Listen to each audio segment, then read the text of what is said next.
बिस्मिल्लाहिर्रहमानिर्रहीम। अस्सलामु अलैकुम।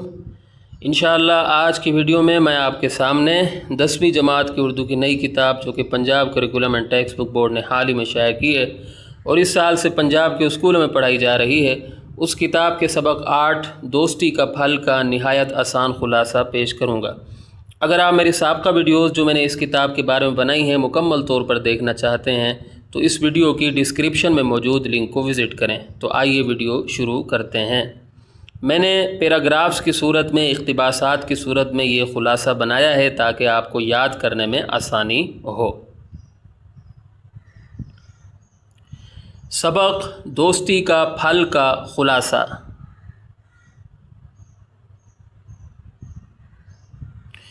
किसी जंगल में एक कबूतर और कबूतरी रहते थे।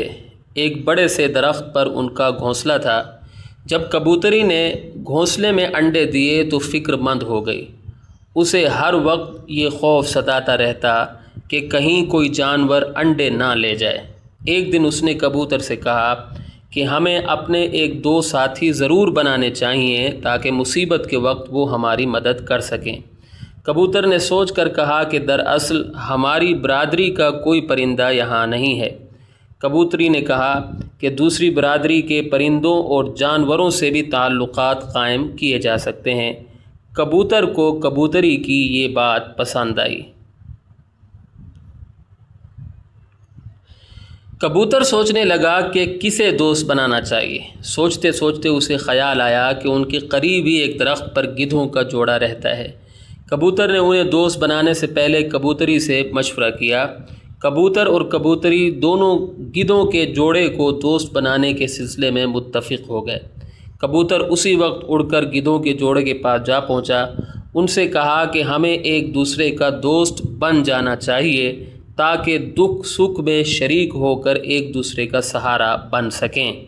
यूं ये दोनों जोड़े एक दूसरे के दोस्त बन गए।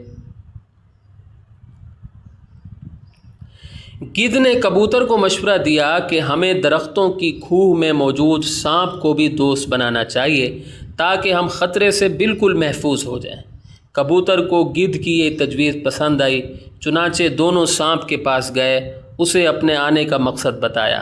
सांप ने दोनों की बात गौर से सुनी, फिर सोच कर कहा कि दोस्ती में एक दूसरे के लिए जान कुर्बान करनी पड़ती है।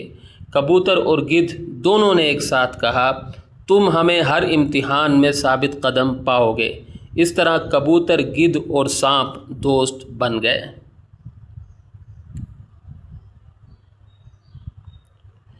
दिन गुजरते गए। कबूतरी के अंडों की जगह उसके नन्हे मुन्ने बच्चों ने ले ली थी। एक रोज़ एक शिकारी वहां आ निकला। वो सुबह से शिकार की तलाश में था, लेकिन शिकार उसके हाथ ना लगा। उसने सोचा कि खाली हाथ घर जाना अच्छा नहीं है। किसी घोंसले से किसी जानवर के बच्चे भी मिल जाएं तो गनीमत है। उसने दरख्त का जायज़ा लिया तो उसे उस पर एक घोंसला दिखाई दिया। उसे दरख्त के नीचे आग जलाने की तरकीब सूझी ताकि घोंसला तलाश करने में आसानी हो जाए। दरख्त पर मौजूद कबूतर और कबूतरी शिकारी की नीयत भांप गए। कबूतर ने कबूतरी से कहा कि हमें अपनी नहीं, ठीक है, छोटी छोटी गलतियां हो जाती हैं, माजरत ख़्वाह हूँ, हमें अपने दोस्तों को ख़बर कर देनी चाहिए। कबूतर ने कहा कि पहले हमें ख़ुद कोशिश करनी चाहिए। कबूतरी ने कहा, किसने? कबूतरी ने कहा कि पहले हमें ख़ुद कोशिश करनी चाहिए। शिकारी आग जला चुका था। उसने रोशनी में दरख्त पर चढ़ना शुरू कर दिया। कबूतर और कबूतरी ने आग बुझाने की तरकीब सोची। उन दोनों ने करीब मौजूद दरिया से अपने, ये देखिए आज गलतियाँ बहुत हो रही हैं, यहाँ क्या आएगा? अपने, ठीक है, क्या आ जाएगा?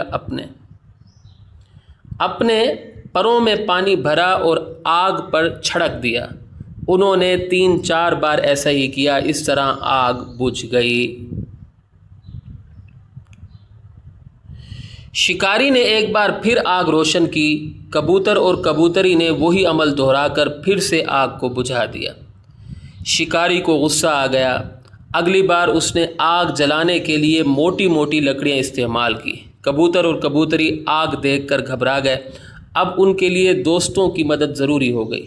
کبوتر فوراً گدھ کے جوڑے کے پاس گیا اور انہیں ساری بات بتائی۔ گدھ کا جوڑا مدد کے لیے تیار ہو گیا۔ گدھ کبوتر اور کبوتری کے ساتھ دریا پر گئے۔ انہوں نے اپنے بڑے بڑے پروں میں پانی بھرا اور آگ پر پھینکنا شروع کر دیا۔ اس طرح آگ بجھ گئی، شکاری تل ملا کر رہ گیا۔ رات ہو چکی تھی۔ شکاری نے سوچا کیوں نہ رات یہیں بسر کر لوں، صبح آسانی سے بچے نکال کر لے چلوں گا۔ وہ درخت سے تھوڑے فاصلے پر کپڑا بچھا کر سو گیا۔ کبوتر اور گدھ نے محسوس کیا کہ شکاری کی نیت ٹھیک نہیں ہے۔ کبوتری نے سانپ کے پاس جانے کی تجویز دی۔ کبوتر اور گدھ سانپ کے پاس گئے اور اسے صورتحال سے آگاہ کیا۔ سانپ نے انہیں دلاسا دیتے ہوئے کہا میں صبح سارا بندوبست کر لوں گا۔ یہ انورٹڈ کوماز یہاں آ گئے ہیں تو آپ یہاں پر لگا لیجئے گا، ٹھیک ہے۔ شکاری رات بھر مزے سے سویا۔